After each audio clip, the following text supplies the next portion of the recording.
Bhiwadi SP ज्येष्ठा मैत्रेयी ने नशा और साइबर अपराध पर सख्ती से रोक लगाने के लिए पुलिस को कड़े निर्देश दिए हैं।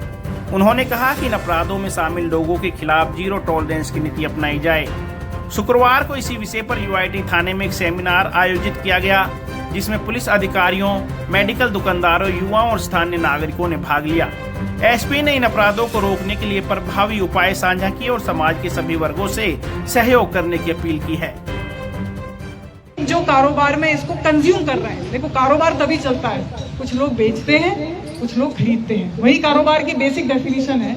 वो दोनों ही लॉ को कैसे तोड़ना है और लॉ से कैसे बचना है, उसको बाईपास करने में सफल हो रहे हैं। जैसे मैं आपको छोटा सा उदाहरण दूं, मैं गांजे की बात करूं तो गांजे का जो एक्ट है, एनडीपीएस एक्ट, उसमें एक डेफिनेशन है, उससे कम है तो स्मॉल क्वांटिटी, फिर मीडियम और लार्ज। तो जो भी इस कारोबार में संलिप्त है, उन्हें पता है कि मुझे लॉ से कैसे बचना है। तो पहले तो मैं पकड़ में ही नहीं आऊंगा, और मैं पकड़ में ही नहीं आऊंगा और मान लो गलती से मैं पकड़ में आ गया तो वो इतनी कम क्वांटिटी है, वो आधा ग्राम की पुड़िया रखते हैं, 1 ग्राम की पुड़िया रखते हैं, अगले दिन ही बेल हो जाती है, और जैसी बेल होती है तो पुनः उस कारोबार में संलिप्त हो जाते हैं। इसका मतलब ये तो है कि लॉ अकेला इस चीज को सुधार नहीं पा रहा है। तो फिर लॉ नहीं सुधार पा रहा, तो फिर आप लोगों की तरफ से सुझाव आए कि भाई इसको कैसे हम कंट्रोल कर सकते हैं। तो सबसे पहले तो मैं चाहूंगी आप सभी लोग जिन्होंने आज अपना महत्वपूर्ण समय, छुट्टी वाले दिन आप लोग आए हो, आप ये संकल्प लेके जाए कि हम इस कुरीति को हमारे समाज से उखाड़ने में जिस भी तरीके से जो भी कर सकते हैं, सबकी अलग अलग क्षमताएं हैं, उसको आप हमें आए, अपना सुझाव दें।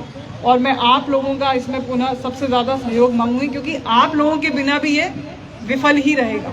तो ये जैसा कि बताया है शर्मा जी ने, विष्णुकांत जी ने, कि ये एक समाज का विषय है, मतलब ये एक मात्र विभाग का विषय नहीं है, ये पुलिस या मेडिकल। तभी आप देखें कि जैसे ही सरकार बहुत सारा खर्चा करती है रिहैबिलिटेशन में, बहुत सारे केंद्र भी चलाए गए, बट वो केंद्रों की हालत कैसी है वो भी आपको पता है। तो क्यों है, उसको भी कैसे सुधारा जा सकता है, क्योंकि जैसे ही व्यक्ति वहां से रिहैब होके बाहर जाता है तो फिर से उसी साइकिल में, मतलब वो जो चक्र है वो चक्र नहीं टूट पा रहा है। तो मुझे ऐसा लगता है कि अगर मैं सबसे पहले मैं आप लोगों से आग्रह करूंगी कि कोई भी चक्र को तोड़ने के लिए जो हमारी सभ्यता संस्कृति की जो सबसे पहली नींव है वो परिवार है। तो परिवार में जितने भी माता पिता हैं, एक बार वो इसको पहल करें, एक बार इसको इस तरीके से लें कि हमारी तरफ से आपको सकारात्मक ही मिलेगा। अगर आप कारोबार में लिप्त नहीं है तो हमारी तरफ से आपको हमारा सकारात्मक रवैया ही मिलेगा कि भाई इसको हम मैडम कैसे अपने बच्चे को इससे दूर करें, आपको सुझाव करो। जो कारोबार में लिप्त हैं, देखिए उनके लिए तो किसी भी प्रकार का कोई टॉलरेशन नहीं रहेगा, उसका तो सीधे जो भी कानून है आपको पता है। और मैं आपको बार बार बता दूं कि मर्डर से भी ज्यादा अगर सख्त कानून है तो वो इस चीज के लिए।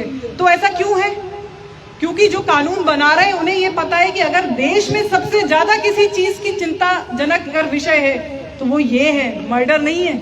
हर घर में मर्डर नहीं हो रहे, हर घर में मर्डर हो रहे हैं क्या, लेकिन हर घर में ये जरूर हो रहा है। और दूसरी लत जिसको मैं इससे बड़ी लत मानती हूँ, इससे बड़ी मैं समाज में बीमारी का एक गढ़ मानती, वो ये मोबाइल फोन है। मैंने मोबाइल से लोगों की जिंदगी तो कम बनते देख रही हूँ, बिगड़ती ज्यादा देख रही हूँ। या फिर आप लोगों के मन में कोई उदाहरण हो कि जिससे मोबाइल से, जो युवा है, मैं उसके लिए कह रही हूँ, जो लोग कारोबार कर रहे हैं उसे तो पता है कि मोबाइल से क्या करना है। मुझे भी पता है कि जो लोग कारोबार करते हैं वो मोबाइल का सिर्फ फोन कॉल करने में उपयोग लेते हैं, बट जो युवा है वो फोन कॉल नहीं कर रहा, वो फोन कॉल छोड़ के 10,000 चीजें उस पर करता रहता है। राम जाने क्या तो ऐप डाउनलोड करता है, क्या तो इंस्टाग्राम, फेसबुक, बहुत सारे, मुझे तो इन एप्लीकेशंस के नाम भी नहीं पता, क्योंकि मैं खुद इस बीमारी से बहुत जितना दूर रह सकती हूँ, उनसे वो क्या क्या तो ऊटपटांग सीख रहा है, किस किस तरीके के तो कामों में वो लग रहा है। अच्छा, इतना ज्यादा वो, इसके एक नशा है, मैं आपको सच बता रही हूँ, एक नशा है। जैसा कि इन्होंने बताया कि वो ड्रग क्या करता है, ड्रग आपको एक क्षणिक डोपामिन रिलीज करता है, एक क्षणिक अनुभूति देता है कि आपको अच्छा लगता है। तो जो आप ये वीडियो देखते हो, जो आप ये रील देखते हो, वो भी आपको क्षणिक ही सुख दे रहा है। आप कुछ टाइम आपने स्क्रॉल किया, आपको बड़ा अच्छा लगा, लेकिन उसके बाद वो आपको पता है कि कुछ आपका कारोबार तो सुधर रही ना। हर आदमी अपने आप को हैरान परेशान ज्यादा देख रहा है, हर आदमी को अपना कारोबार भी बिगड़ता हुआ दिख रहा है, तो भाई कहीं ना कहीं कोई बड़ी गंभीर समस्या तो है ही। आज लिमिटेड रोल में मैं यही बोलूंगी आपको कि हमारा विभाग और आप लोगों का भी सहयोग चाहूंगी। इस प्रकार की किसी भी आपको लगता है कि कोई गंभीर समस्या है और उसको कैसे सुधारा जाता है, तो सबसे पहले तो हमारे दरवाजे खुले हुए हैं। कोई भी आपकी तरफ से सकारात्मक, देखिए मेरा आपसे अनुरोध रहेगा हाथ जोड़ के कि इसको सकारात्मक ही लाइएगा, क्योंकि अगर आप नकारात्मक लाओगे और एक दूसरे पे दोषारोपण लाओगे तो वो ढाक के तीन पाती हो जाएगा कि मैम वो ये नहीं कर रहा, वो ये नहीं कर रहा, फिर वो ढाक के तीन पात हो जाएगा। लेकिन सकारात्मक अगर आप कोई चीज लाते और उस पर हमें सच में गंभीरता से सोचना चाहिए तो हम सोचेंगे। और भी जो सरकार के विभिन्न विभाग हैं और उनका भी हमें सहयोग लेना होगा, तो उसमें भी मैं आपको वादा करती हूँ कि उसको हम अति गंभीरता से लेंगे। लेकिन सारी दारोमदारी और सारी जिम्मेदारी आप पर है। अब आप आज की मीटिंग के बाद क्या सोच के जा रहे हो, क्या संकल्प लेके जा रहे हो, मैं तो आपको इतना साफ शब्दों में बोलूं कि कई बार हम मीटिंग को सिर्फ चाय समोसे तक ही लेते हैं। तो मैं नहीं चाहती ये मीटिंग चाय समोसे की। मुझे चाय समोसा, मैं क्यों छुट्टी के दिन आज अपना समय खराब करूंगी, आपका समय खराऊंगी, बुला बुला के चाय समोसे खिलाऊंगी। तो ये गंभीर विषय को मैं उतनी ही गंभीरता से आपके सामने प्रेषित कर रही हूँ। इस तरीके के लोग जो इस कारोबार में लिप्त हैं, मैं थाने के स्टाफ से बोलूंगी जो मेरे सामने है कि इसमें हमारी 0 टॉलरेंस की नीति होनी चाहिए। 1% भी पुलिस विभाग की ओर से इसमें टॉलरेंस नहीं रहेगी। लेकिन इसके अलावा जो और सारे इसमें, क्योंकि इन्होंने बताया कि बहुआयामी समस्या है, अब उसको क्या कैसे करना है ये आप लोगों को देखना है। और जब भी कभी आपके मन में डाउट आए, मैं तो सबको यही बोलती हूँ, क्योंकि मेरे घर के, मेरे खुद परिवारों में मेरे छोटे भाई बहन हैं, कजिन्स हैं, मैं उनको भी इसका शिकार होते देखती हूँ। वो मुझसे बात नहीं करते, वो कतराते हैं मुझसे बात करने, क्योंकि मैं उनको सही बात बोलूंगी तो उनको बुरा लगेगा। हाँ, अगर मैं उनके माँ बाप को ये बोलूं कि भाई इनको आईफोन दिला दो, तो वो खुश हो जाते हैं मुझसे। तो भाई ये तो समस्या है। मुझे समझ में आ रहा है कि मेरे आगे की जो मेरे कजिन्स हैं, जो मेरे भाई बहन हैं, वो तो खुद बिगड़ रहे हैं। अब उनसे मैं क्या उम्मीद करूंगी। तो इन जनरल आप समझिए कि मैं एक परिवार के नाते ही आप लोगों के समक्ष आज पेश हो रही हूँ, और इस समस्या को जितनी गंभीरता से डील करना चाहिए उतनी गंभीरता से मेरा आप लोगों से निवेदन है कि इसको हम डील करें। आपकी तरफ से जो भी सुझाव हैं वो आप बताएं। और अब जो एक पुलिस होने के नाते जो मेरा एक छोटा सा, इसमें एक बड़ा ही बॉक्स का रूल, मतलब एक छोटे लेवल पे अगर मैं बोलूं कि जो भी लोग इस कारोबार से लिप्त हैं, मैं चाहूंगी कि आप आगे बढ़कर हमें बताएं।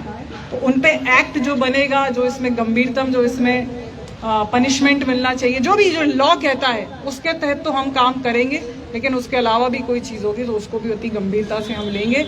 और इस कार्यक्रम का सफलता का मैं मापदंड वही मानूंगी कि आप में से ही कुछ लोग, विशेषकर मैं चाहूंगी जो वृद्ध जन हैं, जो बड़े बूढ़े लोग हैं, जो इस समाज को देख रहे हैं कि ये किस दिशा में जा रहा है, अगर वो लोग आकर मुझको बोलते हैं कि नहीं मैम आपने मीटिंग ली और उससे ये फायदा हुआ, मैं तो कह रही हूँ 2%, 5%, 8% भी फायदा हुआ, जब वो परिवार आकर मुझसे बोलेंगे कि नहीं मैम उससे ये लाभ हुआ और आगे हम ये कर सकते हैं, सकारात्मक रवैये से आएंगे और आपको लगेगा कि जो मैं विश्वास आपके मन में डालना चाहती हूँ, अगर वो विश्वास आपके मन में आया है तो इस मीटिंग को मैं सफल मानूंगी। इसके अलावा आप सभी लोग जानते हैं, उससे ज़्यादा आप लोग सभी समझदार हैं, तो मैं चाहूंगी कि इसको इसकी पूर्णता की ओर आप ले जाएं और मैं आपका इसमें सहयोग मांगूंगी। बहुत बहुत धन्यवाद।